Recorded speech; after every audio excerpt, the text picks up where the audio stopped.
thought is just a frequency. Everything has a frequency.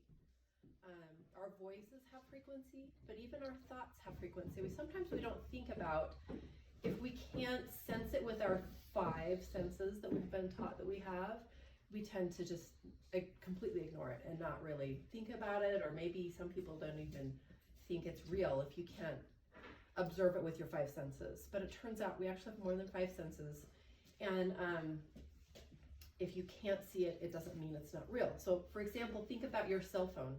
Can you explain to me how that works? No. Can you explain to me how I can talk to my son in North Carolina and there's no physical connection, right?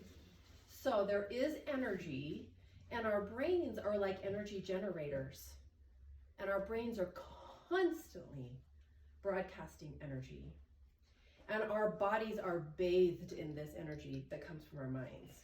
Okay, so that's why it's so important what we decide to think, and because that creates who we are and what we are and how we feel and our health, mental and physical, but not just that, but the world that we create around us.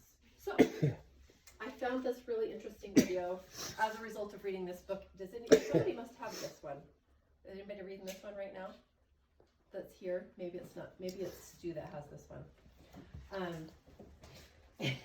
This is in the library, or it has been. I don't know if it is right now, because I noticed it was out. And this is my copy. If somebody wants to borrow my copy, I would loan my copy out too. So, Mind to Matter. And it's all about this whole concept of literally how we can take things from our mind and make it into matter. He talks about the example of Elon Musk. You've all heard of Elon Musk, I'm sure.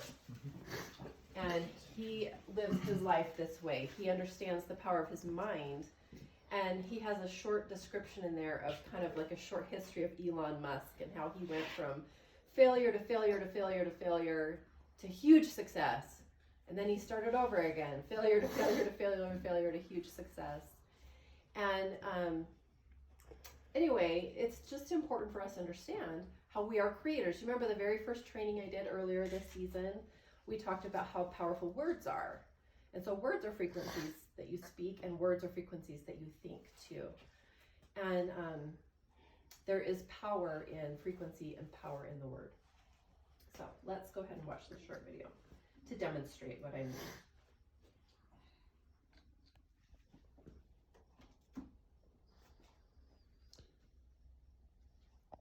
Words are powerful. You literally change matter with your thoughts. That's why he calls his book Mind to Matter, because literally what you can generate, the thoughts you generate in your mind, will produce matter in your body and in your life. So, any questions? Any thoughts?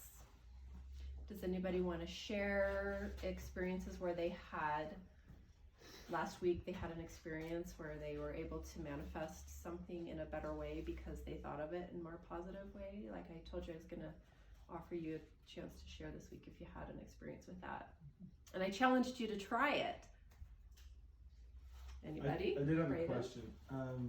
Did he say whether it, like, yes, when he was talking about the music and how it was like more structured and whatever, did he say there was a benefit to having more structured or not, like with the water, like?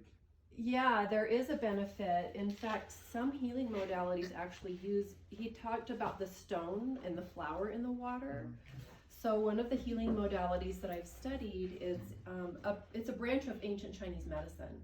And they actually will prescribe, the ancient Chinese medicine doctors will prescribe stone water. So for example, he put a piece of amber into the glass of water.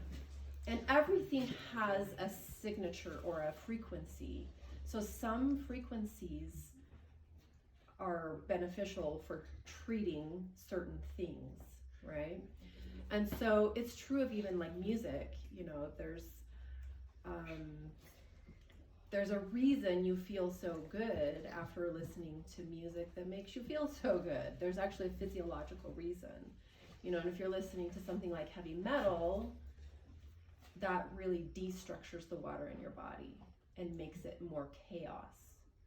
Whereas if you're listening to like relaxing piano music, that's a very structured, beneficial structured water for in your body after listening to that. So yeah, it actually has an influence, and so you can take that a step further and think of like, what else do you take into your body? Not just what are you listening to, but what about the food you eat? Because the food you eat is mostly water too, right? Otherwise you're eating dehydrated stuff, which you're probably not. So even the food you eat has water. Like think about the meat you ate yesterday. How was that animal treated? Was it treated humanely while they were raising it? Was it butchered humanely? If not, it probably had a negative frequency. Now there's something you can do to fix that. We have a tradition in our church of praying over our meals, right? And that has actually, he talks about later in this video, I'll send it to you, watch the rest of it. He talks about prayer and how that has an influence on water too. And so yeah, it really has an influence on you in every way, because you think of not just our bodies being mostly water, pretty much the whole planet is mostly water, right? And everything on it. So yeah, it really, really makes a difference. Cole, I was just gonna say, like, the best thing I've like had about working for this company is totally changing the way I eat, because I used to not eat so healthy and was gaining more weight and stuff. And I've just noticed a lot when like this weekend, I didn't eat the best kind of food.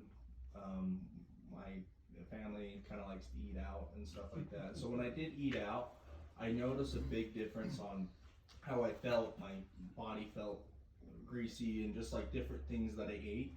But then this morning when I had an actual good breakfast and everything, I had more energy. I had a better, I was tired this morning, but then after it, digested, I felt a lot better this morning. I had more energy. I'm like, okay, like what do I have to do today? And I don't know, I just felt like everything kind of opened up when you eat the right kind of foods for your body that you need. Okay, yeah. I agree. It absolutely makes a huge difference. Everything is vibration. So any vibration that you consume, whether it's what you're watching on your screens or what you're listening to, what you're eating, what you're thinking, just think about that. Everything that we consume has a vibration, and be more intentional about consuming things that nourish you and inspire you and help you, and maybe thinking about avoiding some of that stuff that doesn't necessarily do that for you. And it'll affect every aspect of your life, for good or for bad. And I'm encouraging you and inviting you to think about the vibrations you consume, and even the vibrations that you produce with your brain, with your mind. Create your world, create what you want, and you are all powerful creators. You can go out today and create your day the way you want it to be. Now, if a challenge presents itself, think of it as a growth opportunity, and think the thoughts that will create the frequencies that will help you to use that challenge as a growth opportunity. Did anybody else want to share growth opportunities that they might have experienced last week? No? You can share on the text thread too if you want to, if you're a little shy about sharing them here. But anyway, that's all I have for today. That's good.